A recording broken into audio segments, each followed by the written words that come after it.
This is a crowd of people. I don't think it's ever been this crowded on this screen before. I'm Jeremy. Hello. I work here at Sweet Tea Shakespeare, and I'm here with a bunch of friendly faces. That they know each other. I know them. Some of them I worked with way back in the day at the American Shakespeare Center, and some of them I did not work with, but I know from having seen them. We like ran in overlapping circles, I guess you would say. And so we're here today to just sort of see what's up, do a little hello, old war stories and Hello. Shakespeare fun. So I just want to. So we've got Rene, Sara, Allison, and Ben. I want to give them a chance to introduce themselves. So we'll go with Rene first. Oh, hi. I'm Rene Thornton Jr. I am living in Delaware, where I am a resident company member with residents.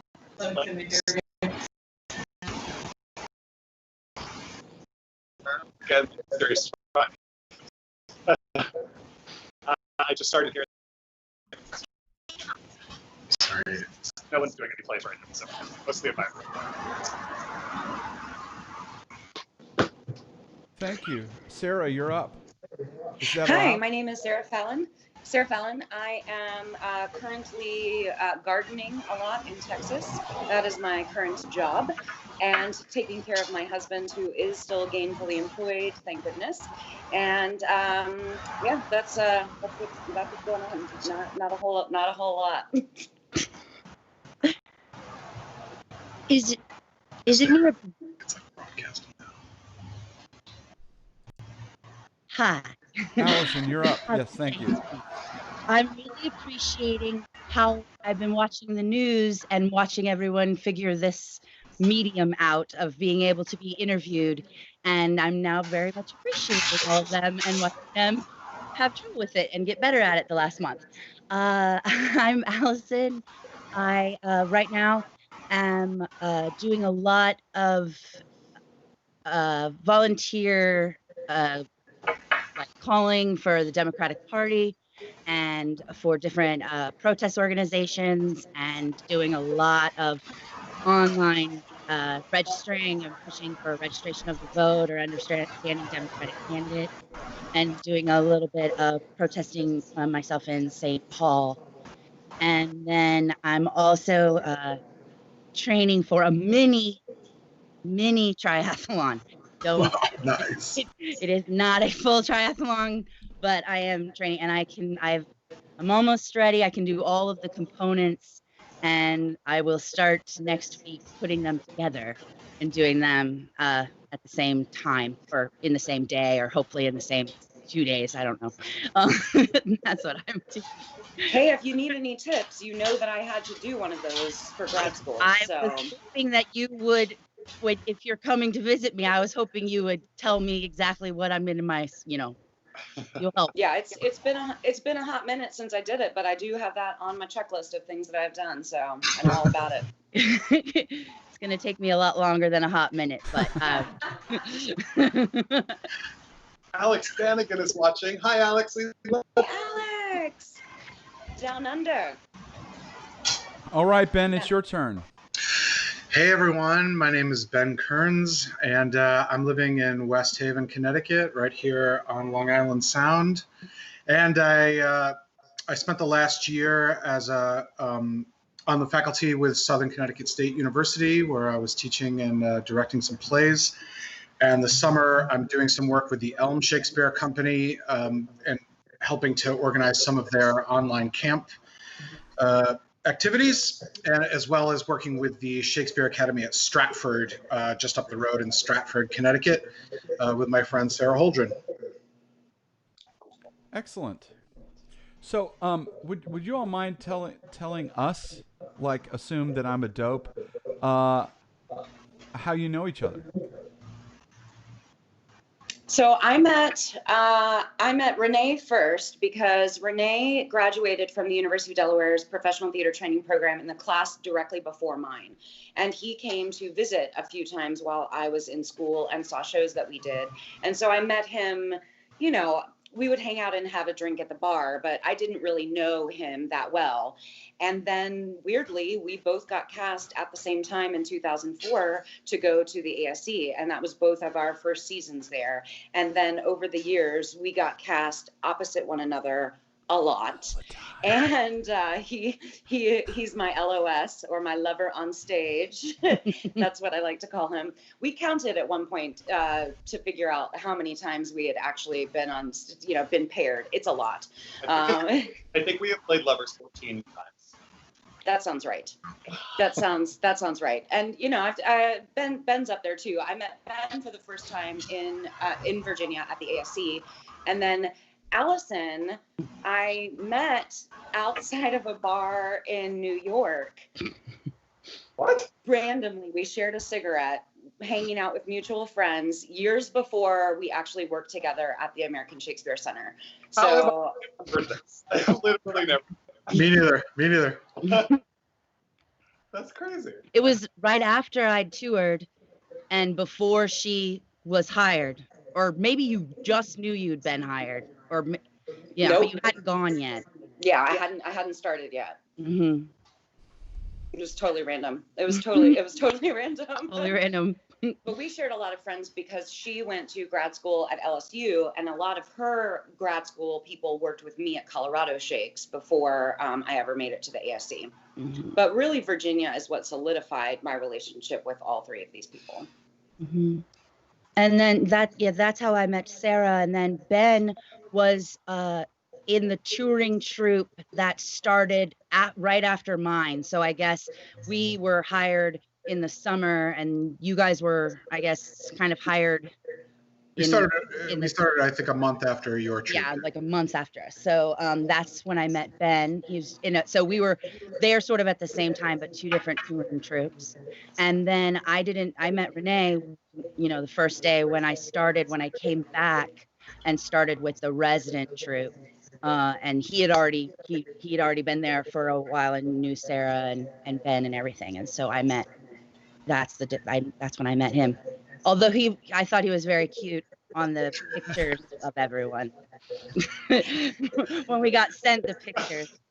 Oh yeah. Well, Ben was responsible for helping me understand what acting on stage at the Blackfriars was all about, because I really had no idea what I was getting myself into when I took the job. I didn't know.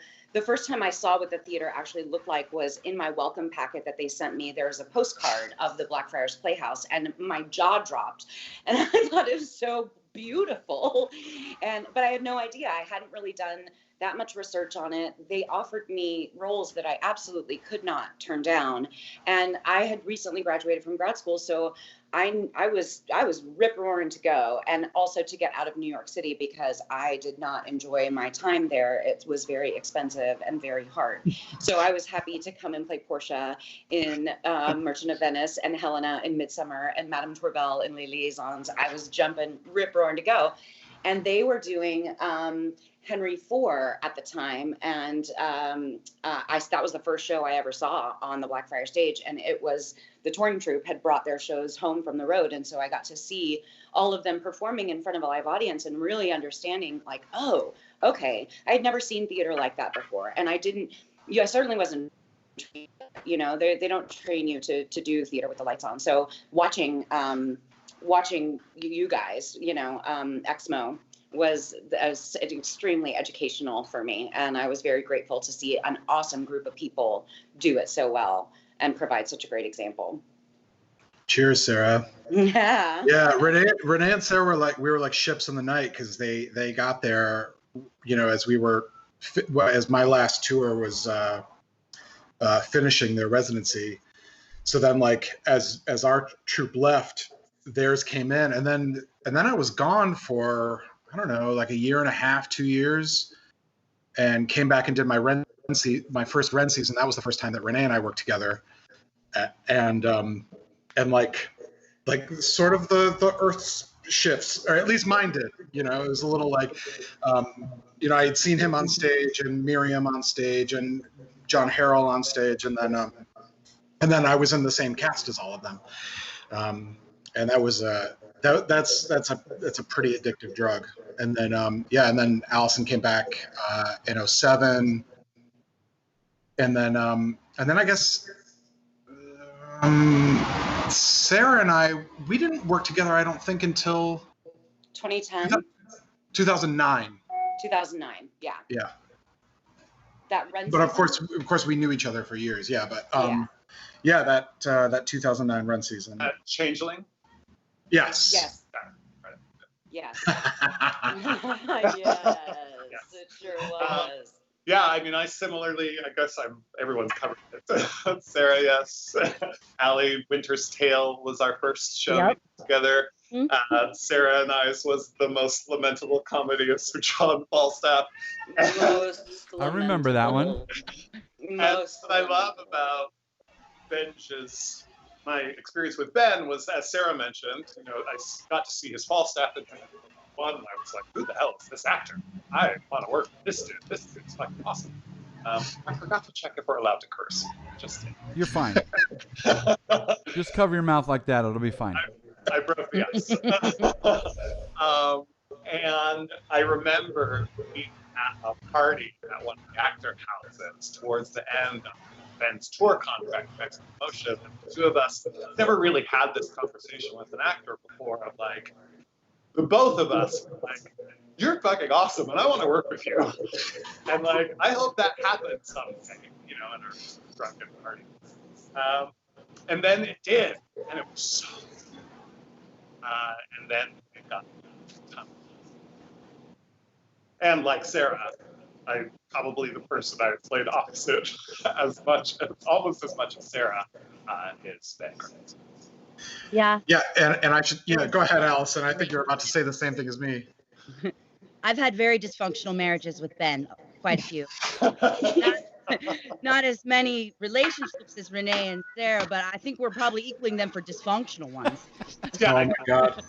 I think all of our Sarah and I's relationships were equally dysfunctional. I mean, you killed me a lot. There was a lot of Yeah. Did you ever kill me? Thing. No, I don't think I ever killed you, but I was responsible for your heartbreak and the changeling. Yes. So that felt like a little bit of sweet revenge. But no, I don't think I've ever killed you. It's funny because a lot of the women, even the strong women that I've played who might do something like that, they usually end up killing themselves. Like Dido, she killed herself over you. Evadne in The Maid's Tragedy, she kills herself. But it seems like these women who are such badasses and are like, yeah, I'm strong and I'm gonna do this, and then they end up being the hand of their own demise by themselves. Okay. I think all of you have killed me or ordered to kill me. There you go. Both each other in variations. Yeah. But we've also loved each other. Yes, we have. We have. You guys are definitely part of a dream team golden time for me at the ASC. There are other actors who I consider in that group, but all three of you, for me, it was just magic. Yeah. It was magic. Yeah, agreed. Yeah, agreed. The partnership I've had with each of you in different plays are some of the most important and incredibly fulfilling times on stage that I've ever had. I echo that 100%, and will also say that I've worked now with a few companies since leaving the ASC, and it has made clearer what a special moment we got to participate in and how lucky. Absolutely. So can I ask, for those folks who might be listening who don't know what the ASC is or how it works, we were pointing a little bit now to ensemble and the repertory and the idea of coming back, working with the same people over and over again. Can you talk a little bit about that and about sort of ASC broadly and what it does and what kind of theater it makes? Well, I mean, I don't know that any of us are particularly well versed on the current state of the American Shakespeare Center, but we can speak to what it was when we were there, which was a company that was based in original practices. As Sarah mentioned, the theater there is the world's only recreation of Blackfriars Playhouse, and the mission was about taking the style and the practices that Shakespeare's company had, and what can we learn from those? Mhm.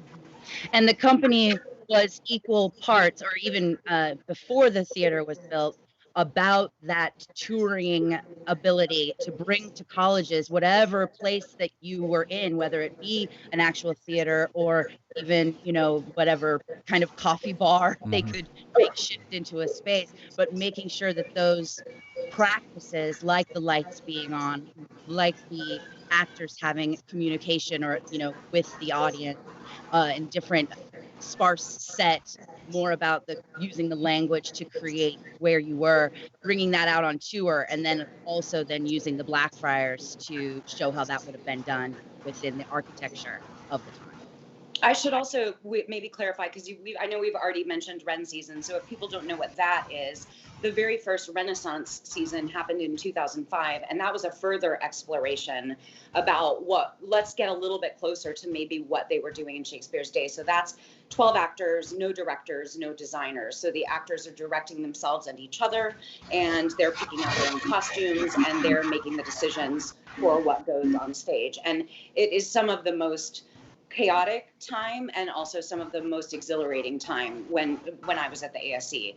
The very first one was a nightmare, and I stopped doing them for a few years after that. I was like, yes, I will be a part of this experiment, and then it was horrible. And I said, I'll come back in a few years once you get some kinks figured out. So I actually think that 2009 season, that was my first return to the Ren season. So I had a 3-4 year break in between it. But just so people understand what that is, because I imagine that will probably come up again, Ren season.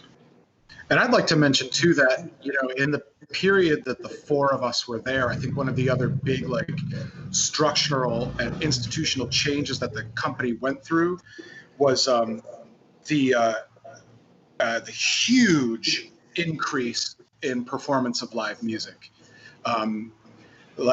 Just in the time that I was there, I remember on my first tour, you were maybe preparing 2 to 3 songs per show.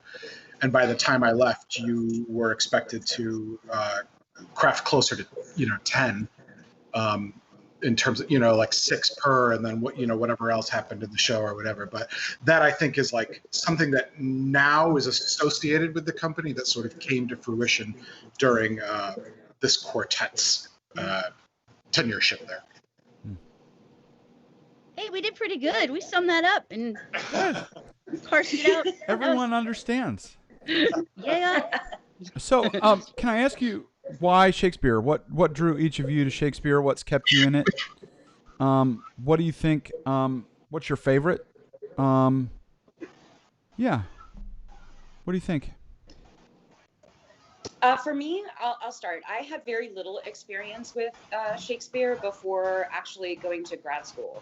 So I had been in 2 Shakespeare shows. My first one was the summer when I was 17, before I started college, and I was in Much Ado About Nothing, and I played the messenger who comes in Act 1, and I was a funeral dancer as well. And you may say, well, a funeral dancer, Shakespeare didn't write that, and you would be correct, he did not.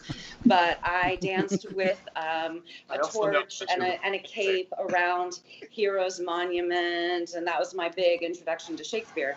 Now, going to grad school, part of the reason that I went where I went, which the University of Delaware it's now defunct, but they only focused on the classics. So you really were being trained to be a classical actor. And they made it a point to say, we're not training film actors, we're not training teachers, we are training you for a life in live professional theater doing the classics. And that's when I really got into it. And then getting the job at the ASC after that, Shakespeare, I was in full immersion with the classics and the Shakespeare. And for me, the reason that I kept coming back was the language is so rich and so diverse, and these are extraordinary people in epic circumstances, and how often do you get the chance to play that and to imagine what that would be like and to share that with an audience? And I've had the good fortune of repeating a lot of roles as well, and I never got tired of them. And I was always learning new things when I came back to them, which was very exciting for me. So I think, there are a lot of other authors that maybe I wouldn't, I don't want to do David Ives over and over again, or, but there's something about the richness of the language for Shakespeare that kept me coming back.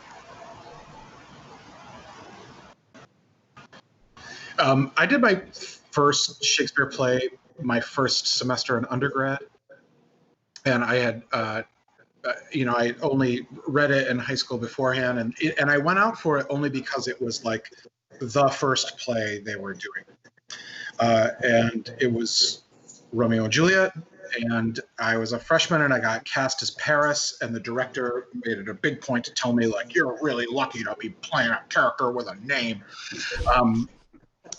But I regularly remember that. I remember, like, I would go to rehearsals that I wasn't called for because I had never been in a theater that was that big, and there were actors who were really very good, and I was standing in the wings watching them rehearse the opening scene. And this is a play I didn't really know. It was a play that I hadn't read in high school. So if you can imagine, like, I was going in and watching this rehearsal, and I didn't know what was going to happen. And that Benvolio came in, and he was like, "Hard fools, put up your swords. You know not what you do." And that when the Tybalt came out, and he was like, drawn it. What does he say? He says, "Turn thee, Benvolio, and look upon thy death." And I remember I had literally I had goosebumps. I was just like watching in the wings. And I think one of the things that was really exciting to me was I was like, I don't need a lexicon to enjoy this. Like, I know what he means when he says, "Turn thee and look upon thy death." And then they started fighting, and I was like, oh, all I want to do is what they're doing. Did that, and then I think, like Sarah, when I got the job at ASC, then Shenandoah Shakespeare, I was like happy to have a job, and then Ralph, who was one of the co-founders, Ralph Cohen, he came to our troupe, and he gave a talk on Henry V, and he finished this lecture on Henry V, and it was as though he had in effect given the "Once more unto the breach" speech. I had never heard anyone sort of speak about the text in the way that he talked about it, and made it so relatable and so contemporary. And I remember, like, it was a big experience that day of hearing that talk, because I was like, I'm when that thing was done, I was twice as happy to be where I was, and twice as happy to sort of carry the flag. I'll say favorites for later. Okay. For undergrad, I went to Clemson University, and there was this wonderful Dr. Andreas that was just a wonderful Shakespeare professor, and kind of started at Clemson its own sort of Shakespeare festival. And he loved a company called Shenandoah Shakespeare Express, adored them, and thought they hung the moon. And but it was a really great class. It was all closed circuited. We each had a television on the desk, and he would have different companies so that we could watch their performances and everything. But he would bring, and so the SSC would come all of the time. And I loved Shakespeare. I was already an English major. I was already a real, reader of, I love Shakespeare. I just was a romantic, I guess. But I was on scholarship, and I had to stay out in the lobby during shows, sometimes that were from other companies, to take old people in the golf cart to their cars. That was like my job. And so I was peeking watching a show that the ASC was on, and this guy came through the lobby, and he was like, you can just walk in, the lights are on, it's no big deal. And I said, I know, but I got to take the old people and, the golf cart, and I'm not allowed to leave the lobby. And so, you're so great. And I just, started blabbing, and he is listening to me, and he goes, well, I'm Jim Moore, and I'm the artistic director, and I think you might work for me someday. And he shook my hand, and I was like, oh my God, and then, but he kept up with me, and I ended up being in a show at Clemson during that festival. So he saw it. He made a point to come see it. It was, I was Adriana, and, in Comedy of Errors. And then he would and then I was a finalist for Irene Ryan, like for a couple, every year. And he would always sort of be at that SCTC thing. And he just kept up with me. And then I went to grad school, and and then I got a postcard when I was finishing grad school that said, all right, New York, it's this day. Come and see let me see what you got.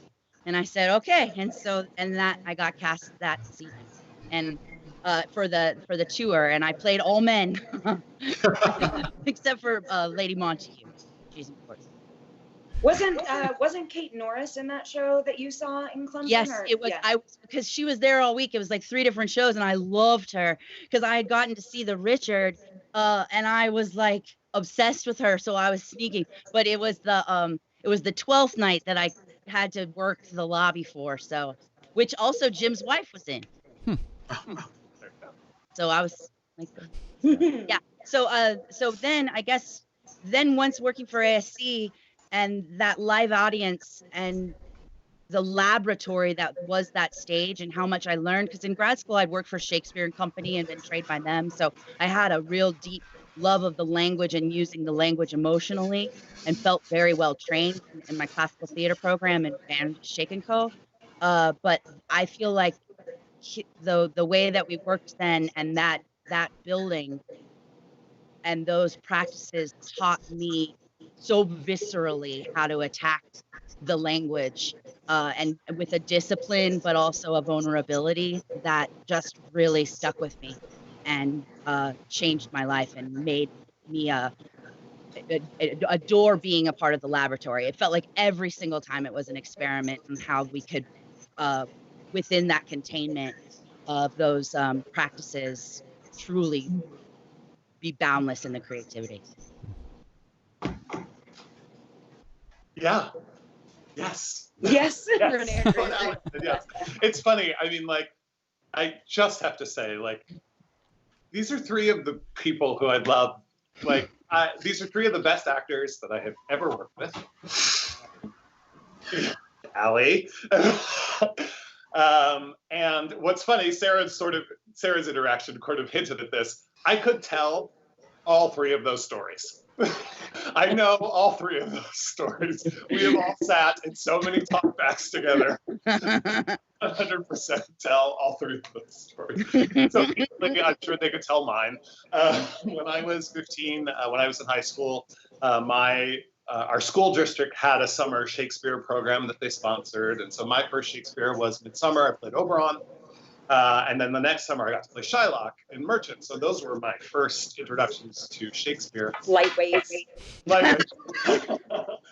And so like, you're like, oh, well, this guy's pretty good. And I didn't know I couldn't at the time tell you why it was connecting to me so well, but I knew that something that was different than the sort of like BS other plays, frankly, that we had done in junior high, especially. So I went to the BFA actor training program at the University of Utah that specifically focused on the classics, because I could tell there was something that was lining up with what felt good to me and what felt right to me. Over my course of my time there, one of the discoveries that I made was that as an actor who was an actor of color, I found Shakespeare a freeing place for me. That in contemporary drama, plays, television, film, the examples of the kind of work that would be available to me were not great. I did not want to do any of those things. What I did want to do was play the kinds of parts that Shakespeare, I started with Oberon and Shylock, for God's sake. And so like, I want to do more of that. I want to wrestle with that language. I want to know what that feels like.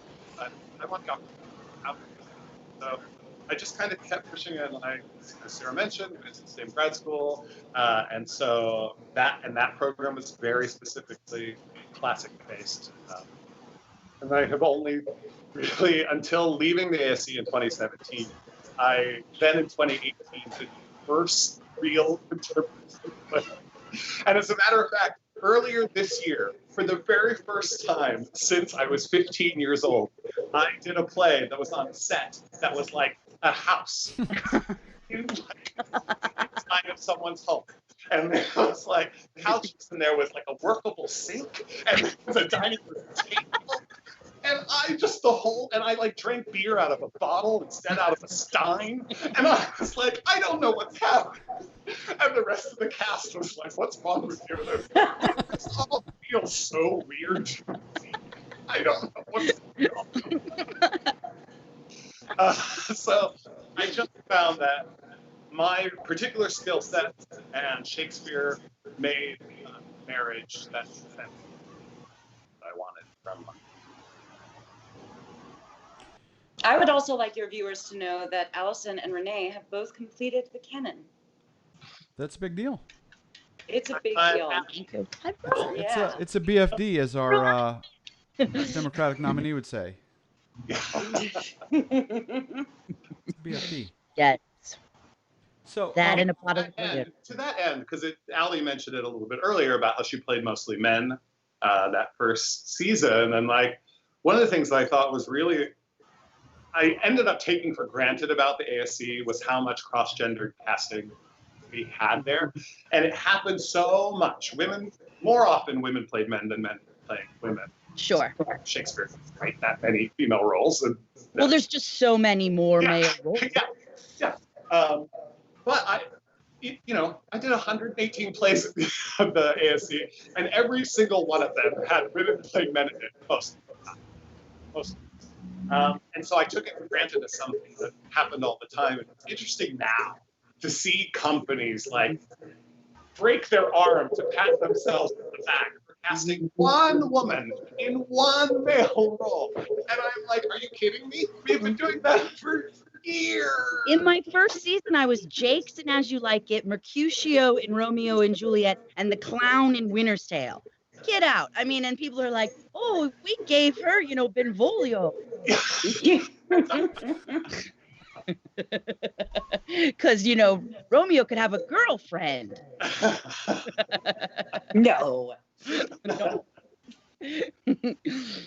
Yeah, it was, I think, and then with Ben played the nurse, which was wonderful, and I played the friar, and that was a beautiful experience to watch him. Just him change the dress and the outfit and everything. And so not getting that as much, watching a man transform into such a wonderful lady that I kind of wanted to just lay on her breast and tell her that am I okay?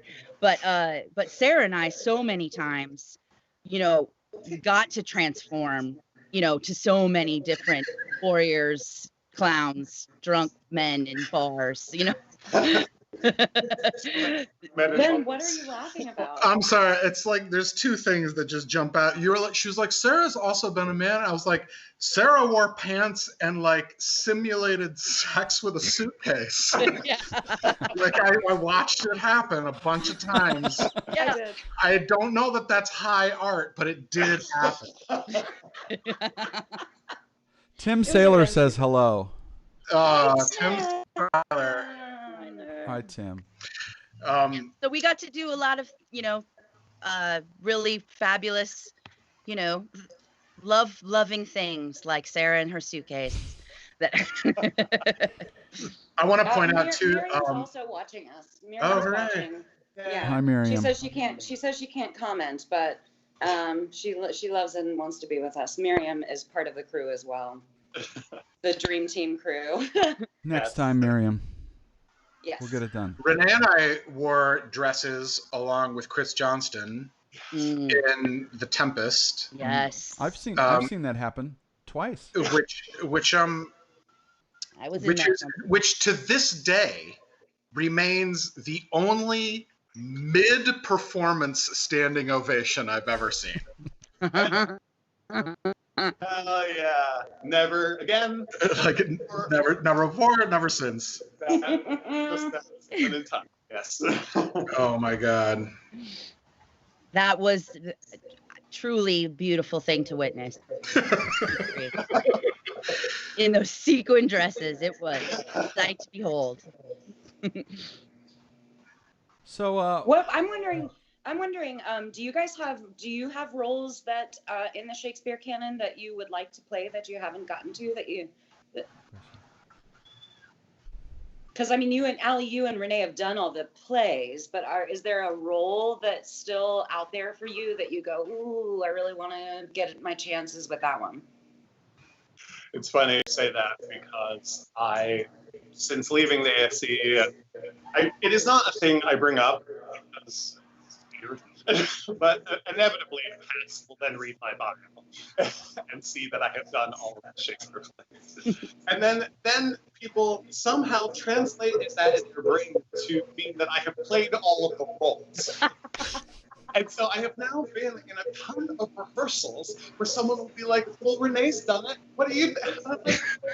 I was playing Joe Asshole over there, and I was up backstage pounding on a metal sheet. I was doing, I don't know. Give me a break. It was in every single role. That's funny.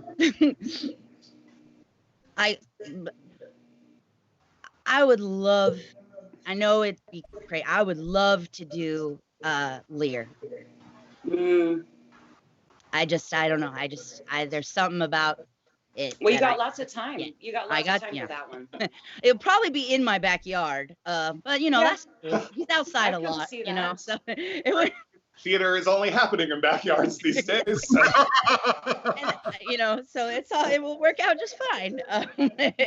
And you know, he wouldn't even notice if people were there anyway. So, but or just be a part. And then there's one that I just have never seen a Juliet do what I would do with it. And I know I'm too old. I never was going to get cast in that. I always was too curvy and older looking and never was going to happen. But nobody's ever done it right. I feel that way a bit about Romeo, so maybe we should. Yeah, maybe we should. There you go. Love you, Greg. So, you know, I'd love to tackle it, maybe fail too, but, you know, I'm like, at least I would fail different than everybody else always seems to fail the same. That's great. Anybody else? I mean, you guys are close. I want to play Henry V. Henry V? I want to play Henry V. Yeah. Yeah. You'd be great. I would really like to tackle that one. I mean, most of the female roles are the traditionally, you know, I've been lucky enough to get to do all of the biggies, you know. The Juliet is one that I missed out on as well. I just never, Romeo and Juliet is a play of my 6 that I have left before I finish the canon. Romeo and Juliet's one of the ones I've never been in. 6 is my number 2. Oh, yeah? I didn't know you were the same. Yeah. Very close. Like you can taste it, but not, you know, it's like, is it doable? It's doable. It's 6 plays. I mean, and you know, Ben, we've crossed off Henry VIII, which is you know, like we've done. Yeah. I've done Timon. I've done Henry. You know, you've crossed the ones that actually people were never gonna get. You know, but right. Like you could Lady Capulet tomorrow. Yes, I believe that is true. Well, maybe not COVID times, but right. To insert here that anybody who missed Sarah's Catherine and Henry VIII missed out. Oh. Sarah taught me that role in that play is extraordinary, and it's a shame that play doesn't get done often. That, but it's Sarah. Thank you. It's funny. I was just pulling speeches for this class that I'm teaching on Monday, and like we're trying to do this like crash course in like verse and text. So we're like, well, we need a speech like with like a good use of enjambments, and I was like, Catherine of Aragon. So I was like, Catherine of Aragon, Gertrude, and Hermione. Like, boom. I don't even care about men. Just like those 3 women alone will teach you a little something about like line endings, how to play with line endings, and like whether you jump over or not. You know. But it was fun to read that speech again. Plus, we opened that show with fucking Henry VIII. Yeah. Henry VIII, I am. That's the one. It was.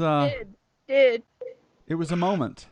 It was a moment. I think that's Jeremy being polite. No, it was delightful. It was a moment. My mouth was a little open, I think. Trying to do all our scenes like The West Wing. But we tried to move like they did on The West. That was a fun pre-show, Allie. Oh, that was a great pre-show. That was a fun pre-show. Yeah. So, what are you up to now? I know it's COVID time, but do you guys have projects going on that you are excited about, want to talk about?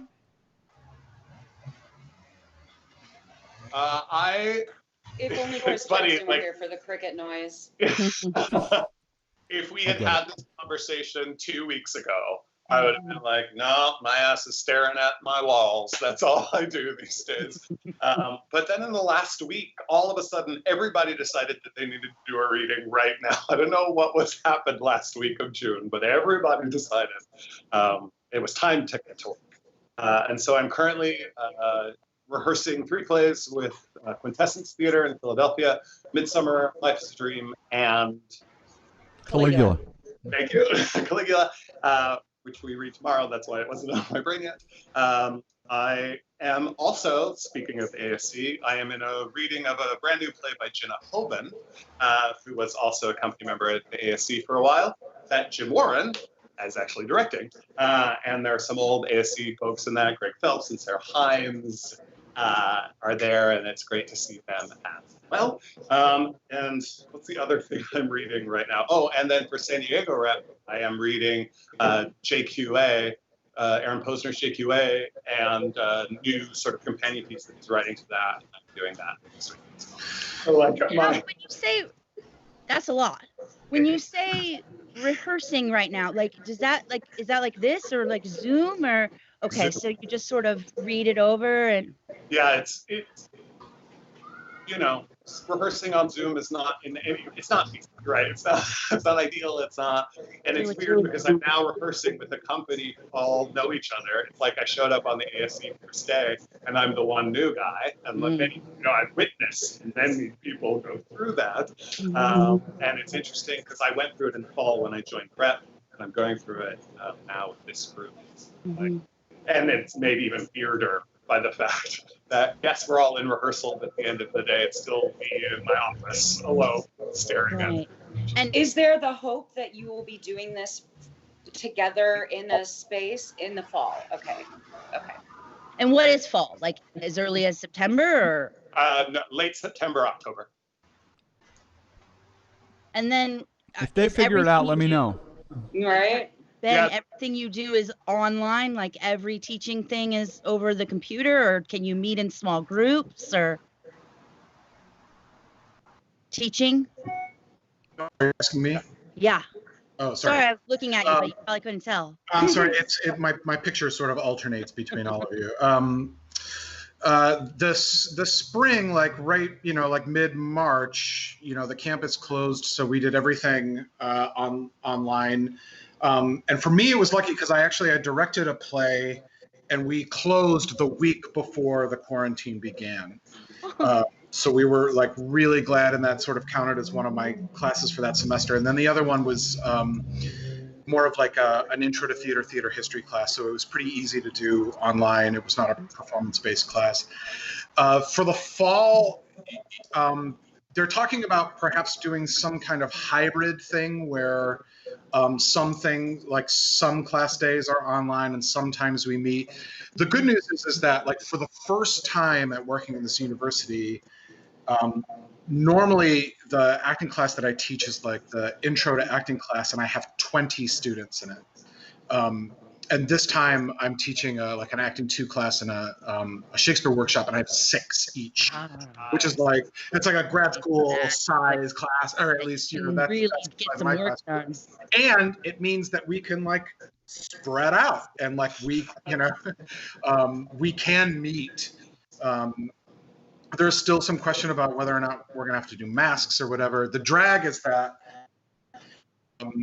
I was slotted to direct a play for the main stage next year, and we've swapped that out so that the big fall musical is going to be in the spring, and in hopes that we can do that one more traditionally, as the musical tends to be a big recruiter. And my play we're actually going to do as a straight radio play. Oh. And I don't mean like a visual play where you see the people recording. I mean like we're going to record in booths, and then we're going to put it out like as a link that you can, just download and listen to as you go. And that's going to be The Shadow.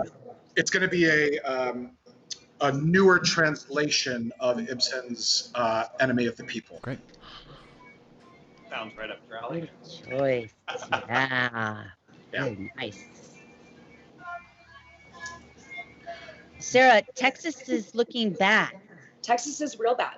Yeah, and Yeah, it's Texas just is going real up and up, like you guys are trying to win the Hey, up. we like to be number one, man. We're big. We like to have big numbers. We like to be winners here. We're winning Bigger in Texas. in the COVID race. Well, every day last week, except for Wednesday, we set a new record. So setting records every day for not only number of positive test cases, but also the number of hospitalizations.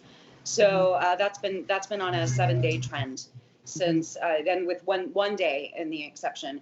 Harris County, which is not where I am, it's Houston, so it's 4 hours south. They are considering maybe going back on lockdown, or because Governor Abbott refuses to make any regulations statewide. He's leaving it up to mayors and other people to decide what's best for their city or for their area. So far, nobody's doing that. And what I've noticed is from the get-go, from the middle of March, the only place that I've really been is the store, right? I mean, that's where I go. I do go to the grocery store, not nearly as frequently as I used to. And at the beginning of this, maybe 35 to 40% of people would have masks on, right? About 2 weeks in, they started requiring the employees at the stores to wear masks. That wasn't happening for like the first month almost. And in the last 3 weeks or so, those numbers have gone down. It's now 15 to 20% of the people that I see out have a mask on. It's very scary. People are very selfish. And for the most part, Texans just seem to be, they're done with it. They're over it. And since it's over in their mind, they're just going to go back to normal. I mean, bars this week bars and restaurants can go up to 75% capacity, even though we're breaking these records. We're bumping it up to phase 3. What? So, yeah. Come It's to crazy. Delaware. It's very nice here. Yeah. I would almost rather be anywhere else right now. I mean, honestly, well, Florida's not looking so great, and Arizona's not looking so great, but North Carolina is right up there with you, I must say. I was going to say, Jeremy, We just take our assault rifles to the Capitol and breathe on each other. That's what we do here. yeah, it's a great idea. It's a great idea. It's scary because you can't force people to do the right thing. You can't force people to have a social conscience, and if they don't care about possibly infecting your grandfather or you or whatever, I don't know how you change that in people. I don't think you can shame them into it. I don't, it's very difficult when you see when I see old people without masks on. I'm like, you guys are the ones, if you're over 75, your chances of dying if you get this are 10,000%. Mm-hmm. That's the number. You are 10,000 times more likely to die from COVID if you are over 75. And I did get inspired with Shakespeare, with all of these people, that I thought of so many times we would work on crowd scenes and mob and things like that. And I really wanted to work on, and I pulled it out, to work on Mark Antony's speech, Friends, Romans, Countrymen, but try to make it about changing the mind of the sort of anti-mask, and sort of like, I'm not here to, praise democracy just to bury it, sort of, but I don't know, but I had this dream that I would be able to use the rhetoric and the rhetorical ability of that speech to somehow change completely sort of a mob mentality that seems completely dictated just to the cult of personality. And I was going to use Shakespeare to do it. And then I just went for a swim.